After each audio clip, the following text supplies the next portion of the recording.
моята страна се гордее с приноса в световната културна съкровищница. Защото от България Русия прие и получи своята писменост. От нашите земи към Русия дойде и християнската вяра, и старобългарският църковнославянски език.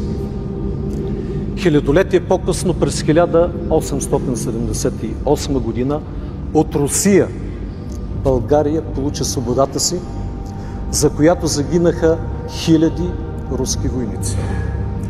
Това ние, българите, никога не забравяме.